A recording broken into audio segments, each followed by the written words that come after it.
तो अभी हम वायरस स्टार्ट करेंगे। वायरस में भी हम पढ़ेंगे जनरल प्रॉपर्टीज़ ऑफ वायरस, यानी कि मेनली वायरस होते क्या हैं वो पढ़ेंगे। इसके बाद इसका क्लासिफिकेशन पढ़ेंगे कि कितने टाइप के हैं, और फिर उसके बाद एक एक वायरस को डिटेल से पढ़ेंगे। तो अभी हम स्टार्ट करते हैं जनरल प्रॉपर्टीज़ ऑफ वायरस। तो अभी हम स्टार्ट करेंगे, तो कुछ पॉइंट मैं आपको बताऊँगा। जैसे कि पहला पॉइंट ये है वायरस के बारे में कि ये होते हैं ओब्लिगेट इंट्रासेल्युलर। Obligate intracellular. तो ओब्लिगेट इंट्रासेल्युलर का मतलब ये है कि पहले ओब्लिगेट का मीनिंग समझो आप, ठीक है। तो देखो दो वर्ड आपको फ्रीक्वेंटली मिलेंगे, एक तो ओब्लिगेट, ओब्लिगेट, और दूसरा मिलेगा फैकल्टेटिव, फैकल्टेटिव। देखो ये ओब्लिगेट का मतलब होता है कि इसके पास कोई ऑप्शन नहीं है, नो ऑप्शन,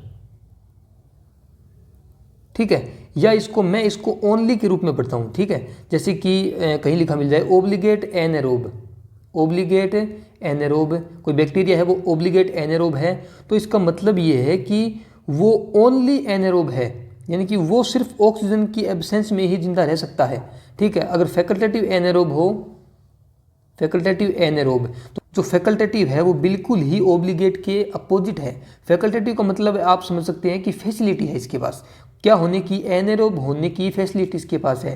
यानी कि नॉर्मली तो ये एरोब है लेकिन ये एनारोब भी हो सकता है, तो ये फैकल्टेटिव का मतलब है। तो ये दोनों जो टर्म है ये आपको बार बार हर जगह मिलेगी। और दूसरी बात जो वायरस के बारे में है वो ये है कि वायरस ऑलवेज सिंगल सेल्ड होते हैं, यानी कि ये कभी मल्टी सेल्यूलर नहीं होते हैं। तो इसको हम बोल सकते हैं स्मॉलर। स्मॉलर क्यों बोला है वो मैं आपको बताऊंगा, क्योंकि ये बहुत सारे ऑर्गेनिज्म से छोटा होता है। तो smaller unicellular, smaller unicellular organism, ठीक है। ये हमेशा क्या होंगे, यूनिसेल्यूलर होंगे।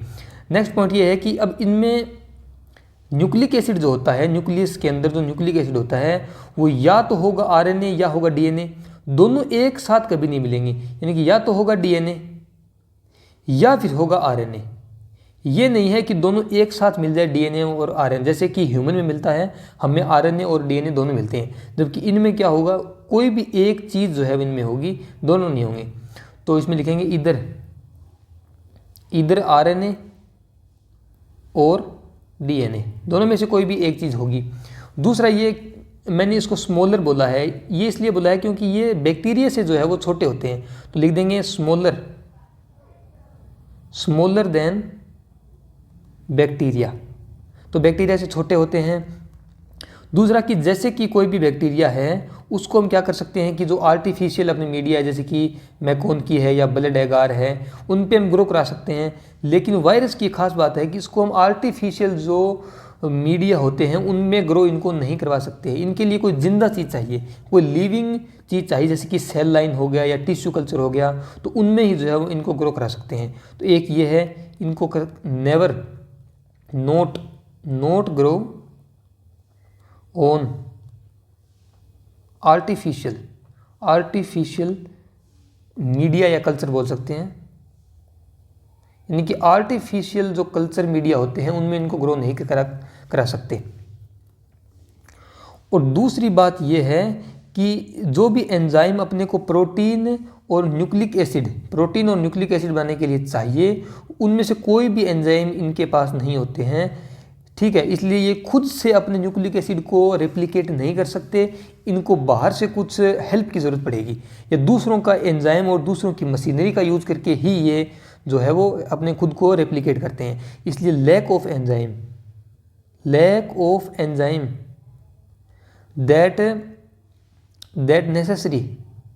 दैट नेसेसरी फॉर प्रोटीन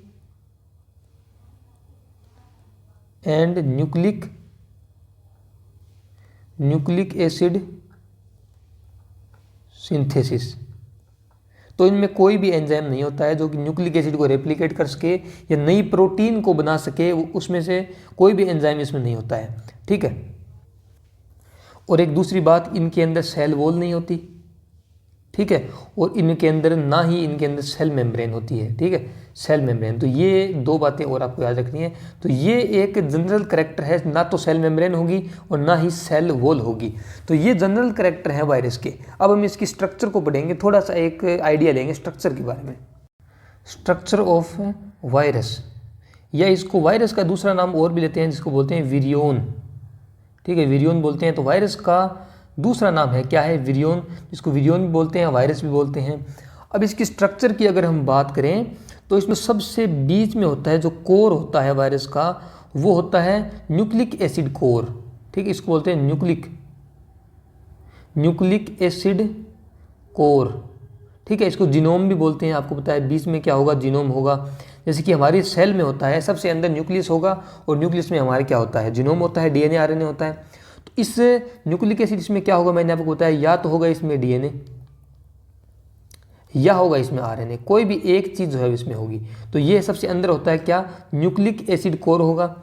इसके बाहर जो है एक प्रोटीन की लेयर होती है ना, ऐसे छोटी छोटी प्रोटीन मिलकर एक लेयर बनाती है जिसको बोलते हैं कैप्सिड लेयर। तो ये ऐसे पूरे चारों तरफ होगी, तो इसको बोलते हैं कैप्सिड लेयर, कैप्सिड बोलते हैं। ये एक प्रोटीन लेयर है, ठीक है, प्रोटीन लेयर है।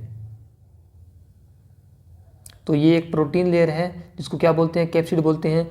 और इसके ये जो छोटी छोटी यूनिट्स है, ये जो छोटी छोटी यूनिट्स है, ये छोटी छोटी यूनिट्स, इसको बोलते हैं कैप्सोमियर। तो इसकी जो मोनोमर यूनिट है, मोनोमर जिससे मिलकर ये कैप्सिड बना है, मोनोमर यूनिट, उसको बोलते हैं क्या, कैप्सोमियर, कैप्सोमियर बोलते हैं, ठीक है। तो ये जो प्रोटीन लेयर है जिसको कैप्सिड हमने बोला है, उसकी मोनोमर यूनिट को बोलते हैं कैप्सोमियर, ठीक है। अब इसके बाहर भी एक लेयर होती है, इसके बाहर एक लेयर होती है जो कि लिपोप्रोटीन की बनी होती है, किसकी, लिपोप्रोटीन की बनी होती है। इसको बोलते हैं एनवलप, एनवलप बोलते हैं, ठीक है। ये किसकी बनी होती है, ये होती है लिपिड प्रोटीन की, लिपोप्रोटीन कंसिस्ट ऑफ लिपोप्रोटीन की बनी हुई लेयर होती है जिसको बोलते हैं क्या, एनवलप। तो इसके अंदर सबसे बीच में होता है जीनोम या न्यूक्लिक एसिड। न्यूक्लिक एसिड में अपने को एक मिलेगा, या तो डीएनए मिलेगा या आरएनए मिलेगा। और उसके बाहर जो है वो छोटी छोटी प्रोटीन से बनी एक लेयर होती है जिसको क्या बोलते हैं, कैप्सिड बोलते हैं। इसकी मोनोमर यूनिट को बोलते हैं कैप्सोमियर। ये जो छोटी छोटी यूनिट्स हैं गोल गोल, इनको बोलते हैं कैप्सोमियर। अब ये कैप्सोमियर जो है वो एक फिक्स अरेंजमेंट में अरेंज होती है, एक फिक्स पैटर्न में अरेंज होती है, जिसको हम आगे पढ़ेंगे। तो कैप्सिड की लेयर होगी, ठीक है, ये प्रोटीन की लेयर है, उसके बाहर होता है एनवलप। अब ये खास बात इसमें ये है कि इसमें जो कैप्सिड की लेयर है, कैप्सिड, या हम बात करें कि जो न्यूक्लिक एसिड है वो किस में मिलेगा, वो सभी वायरस में मिलेगा। न्यूक्लिक एसिड जो है वो सभी वायरस में मिलेगा, और जो कैप्सिड की जो लेयर है वो भी अपने को किस में मिलेगी, सभी वायरस में मिलेगी। लेकिन जो एनवलप वाली जो लेयर है, एनवलप वाली जो लेयर है वो सभी में नहीं मिलेगी, ठीक है। तो जिसके अंदर वो मिलेगी उसको बोलते हैं एनवलप्ड वायरस, और जिसके अंदर नहीं मिलेगी उसको बोलते हैं नॉन एनवलप्ड वायरस, ठीक है। तो इस कहने का मतलब ये है कि न्यूक्लिक एसिड और कैप्सिड तो सभी वायरस में मिलेगा, लेकिन ये एनवलप है, ये किसी किसी में मिलेगा, किसी में नहीं मिलेगा। तो जिसमें मिलेगा उसको एनवलप्ड बोल देंगे, और जिसमें नहीं मिलेगा उसको नॉन एनवलप्ड वायरस बोल देंगे। तो ये एक बेसिक स्ट्रक्चर है वायरस की, जो कि सभी वायरस में फॉलो होगी। देखो मैंने आपको बताया कि जो एनवलप है वायरस का वो लिपोप्रोटीन का बना है।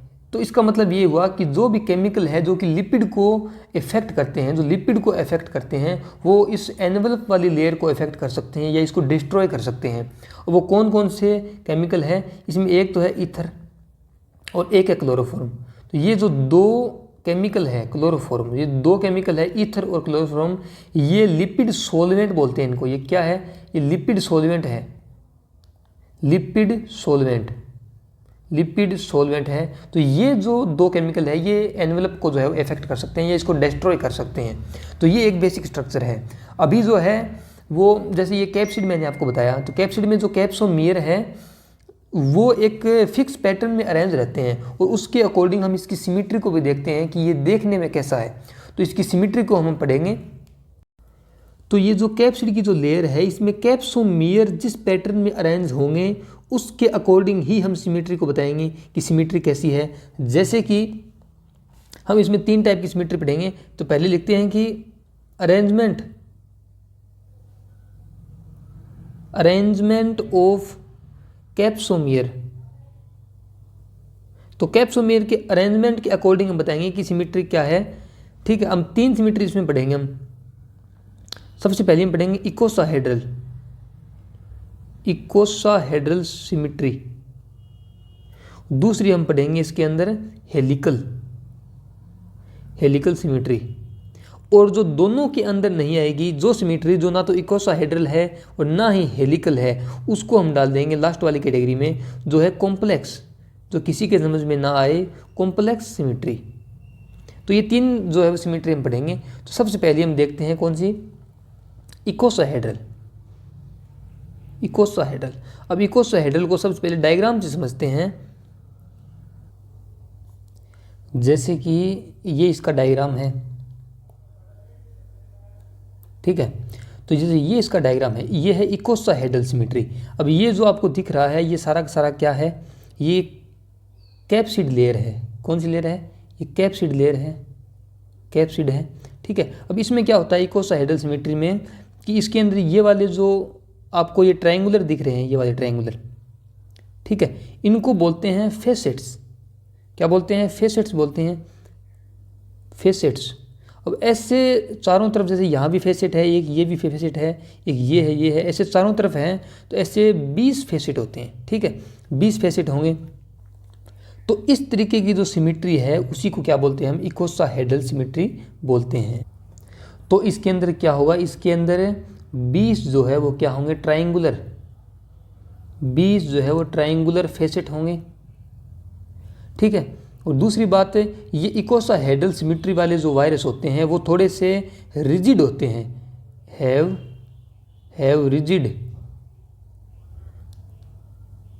रिजिड स्ट्रक्चर, ठीक है। और तीसरी मेन बात, किसकी एग्जांपल क्या है, किस किस के अंदर इकोसाहेड्रल सिमेट्री मिलती है। तो इसमें ऑल डीएनए वायरस, जितने भी डीएनए वायरस हैं, ऑल डीएनए वायरस, ठीक है, and most of RNA virus, यानी कि लगभग सभी डीएनए वायरस, यानी कि सभी डीएनए वायरस और मोस्टली आरएनए वायरस के अंदर कौन सी सिमेट्री मिलेगी आपको, ये इकोसाहेड्रल सिमेट्री मिलेगी। अब सभी डीएनए वायरस में मिलेगी, लेकिन एक इसका एक्सेप्शन है, यानी कि एक ऐसा डीएनए वायरस है जिसके अंदर इकोसाहेड्रल नहीं मिलती, तो वो है अपना कौन सा, पोक्स वायरस। अब इसमें कौन सी मिलेगी वो बताएंगे आपको, पोक्स वायरस, ठीक है। और मोस्टली जो आरएनए वायरस है, अब कौन से डीएनए वायरस में मिलेगी और कौन से आरएनए वायरस में ये इकोसाहेड्रल मिलेगी, इसको हम थोड़ा आगे डिस्कस करेंगे। एक बार के लिए आप ये लाइन जो है वो लिख लेना। तो नेक्स्ट जो सिमेट्री है अपनी, वो है कौन सी, 2 नंबर वाली, हेलिकल सिमेट्री। हेलिकल सिमेट्री, ठीक है। अब हेलिकल से दिख रहा है कि ये एक, अब जैसे हेलिकल का मतलब भी क्या है, जैसे कि स्पाइरल टाइप में, ठीक है, यानी इसके अंदर जो कैप्सोमियर होंगे वो स्पाइरली अरेंज्ड होंगे। जैसे कि ये डीएनए आरएनए है, तो इसके चारों ओर जो है ऐसे स्पाइरली, ऐसे कोइल्ड स्ट्रक्चर होगी किसकी, कैप्सिड की। तो ये वाली सिमेट्री जो है वो कौन सी होगी, हेलिकल सिमेट्री होगी। तो इसमें लिखेंगे कि जो कैप्सोमियर हैं वो कैसे होंगे, कोइल्ड और स्पाइरल, इस वाले पैटर्न में जो है वो प्रेजेंट होंगे, ठीक है। दूसरी बात है कि ये वाले जो वायरस होते हैं जो हेलिकल सिमेट्री रखते हैं, वो थोड़े से क्या होंगे, फ्लेक्सिबल टाइप के होंगे। तो सच वायरसेस आर फ्लेक्सिबल, ये थोड़े से फ्लेक्सिबल होंगे, याद रखने की बात है।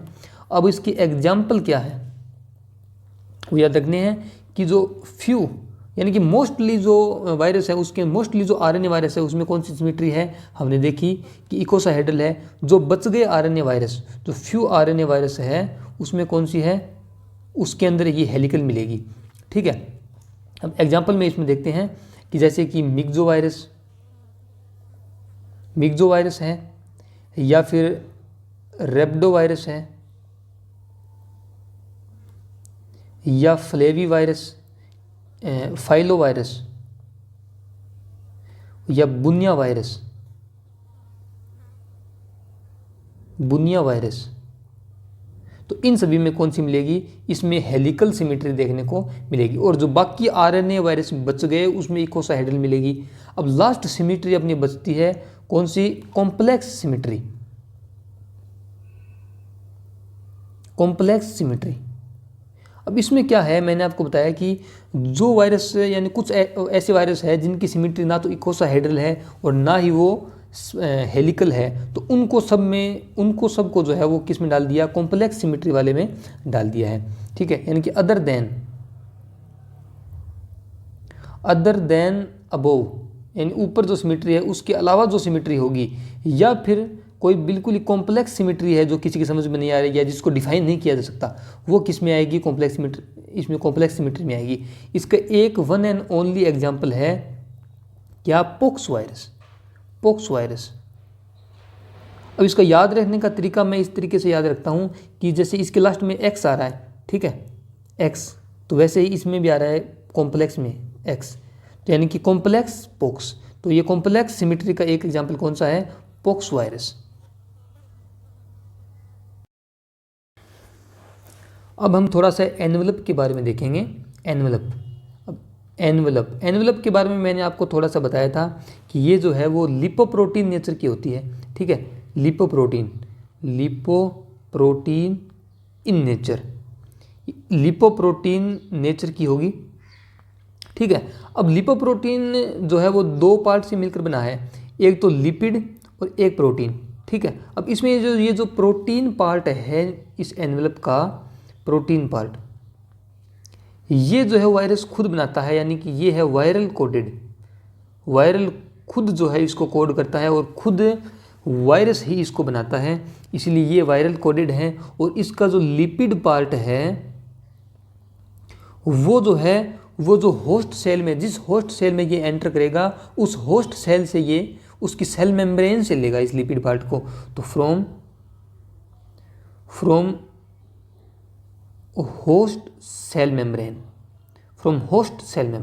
तो ये एक हल्की फुल्की याद रखने की बात है, अगर याद रहे तो बढ़िया है, नहीं तो कोई बात नहीं। अब आगे इसमें देखते हैं कि जैसे कि ये एनवलप है, ठीक है, ये किसी वायरस का एनवलप है, तो कई बार क्या होता है इसके अंदर, जैसे कि ये कैप्सिड है और अंदर न्यूक्लिक एसिड है, तो ये जो एनवलप वाली जो लेयर है बाहर वाली, इसके ऊपर कई बार ऐसे स्पाइक्स से देखने को मिलते हैं। सभी वायरस में नहीं मिलते, कुछ वायरस में ऐसे स्पाइक देखने को मिलते हैं। इन स्पाइक्स को बोलते हैं पेप्लोमियर्स। ठीक है, तो इसमें हम ये लिखेंगे कि projectile spikes on the surface of envelope, यानी कि एनवलप के ऊपर ऐसे स्पाइक्स देखने को मिलेंगे, ऐसे स्पाइक्स देखने को मिलेंगे, और ये कुछ वायरस में ही देखने को मिलेंगे। इनको हमने क्या नाम दिया, इनको हमने नाम दिया पेप्लोमियर्स। एक बात तो ये है, और जैसा कि मैंने आपको बताया कि जिस वायरस में एनवलप मिलेगा वो थोड़े से हीट और लिपिड सॉल्वेंट के लिए थोड़ा सा ज़्यादा सेंसिटिव होते हैं या ससेप्टिबल होते हैं। जैसे कि हैविंग वायरस, यानी जिसके पास एनवलप होगा, आर मोर ससेप्टिबल या सेंसिटिव भी बोल सकते हैं to heat and lipid solvent. जैसे कि मैंने आपको बताया ईथर और क्लोरोफॉर्म, यानी कि ईथर और क्लोरोफॉर्म या फिर हीट अगर इसमें डालेंगे तो ये जल्दी से डिस्ट्रॉय और डैमेज हो सकते हैं। तो एक ये एनवलप के लिए खास बात है। अब कौन से वायरस एनवलप्ड होंगे और कौन से नॉन एनवलप्ड होंगे, उनके एग्जाम्पल को देखते हैं। जैसे अभी एक फ़ोटो ऐड करता हूँ एग्जाम्पल्स के लिए, तो ये फ़ोटो है। अब इसमें दिया हुआ है कि most viruses are enveloped except, यानी कि जो मोस्टली वायरस है वो एनवलप्ड होते हैं। अब कौन से एनवलप्ड नहीं होते, जैसे कि कौन से डीएनए वायरस नॉन एनवलप्ड होते हैं, उनके एग्जांपल दे रखे हैं। जैसे कि पैरवो वायरस, एडिनो वायरस और पेपोवा वायरस। और जो आरएनए वायरस जो कि नॉन एनवेलप्ड होंगे वो इसके एग्जाम्पल दे रखे हैं, पिकोरना, हेपेटाइटिस ए, हेपेटाइटिस ई, तो ये इसके एग्जाम्पल हो गए। अब अगर वायरस के साइज की बात करें, किसकी, वायरस के साइज की बात करें, तो वायरस का साइज जो है वो मेनली, यानी कि वायरस जो है वो साइज में 20 से लेकर 400 नैनोमीटर तक साइज का हो सकता है, ठीक है। अब इसके मेजरमेंट की बात करें कि इसका मेजरमेंट करेंगे कैसे, तो इसमें देखो मेजरमेंट इसके मेजरमेंट के कई मेथड हैं। जैसे कि मेनली जो मेथड यूज में लिया जाता है वो है इलेक्ट्रॉन माइक्रोस्कोप, यानी इलेक्ट्रॉन माइक्रोस्कोप से हम सीधा देख के इसको मेजर कर सकते हैं। बेस्ट फ्रॉम इलेक्ट्रॉन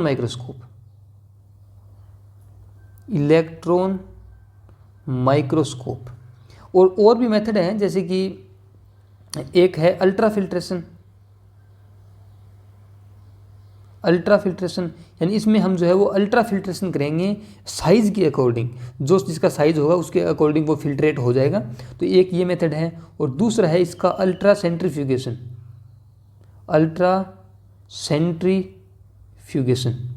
लेकिन मेन इसमें कौन सा है, ये इलेक्ट्रॉन माइक्रोस्कोप वाला जो है मेथड इसमें मेन है। इससे हम इसका मेजरमेंट कर सकते हैं कि इसका वायरस का साइज़ कितना है।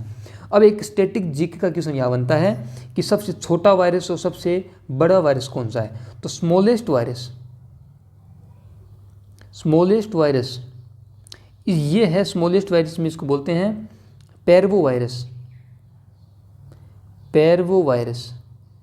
तो पैरवो वायरस सबसे स्मॉलेस्ट है, और जो लार्जेस्ट वायरस है वो है यहाँ पे अपना कौन सा, पोक्स वायरस।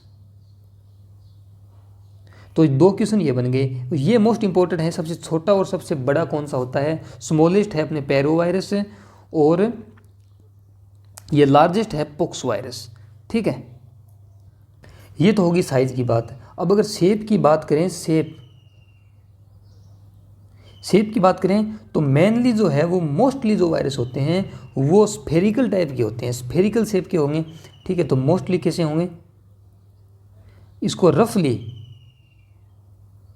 रफली स्फेरिकल बोलते हैं। तो ये मोस्टली जो है वो रफली स्फेरिकल शेप में होंगे, लेकिन कुछ जो है वो स्पेसिफिक शेप के होंगे, अब उन्हीं से क्वेश्चन बनेगा। जो मोस्टली स्फेरिकल होते हैं उनसे क्वेश्चन नहीं बनेगा, तो जो जिसकी फिक्स शेप होती है उनसे क्वेश्चन बनेगा।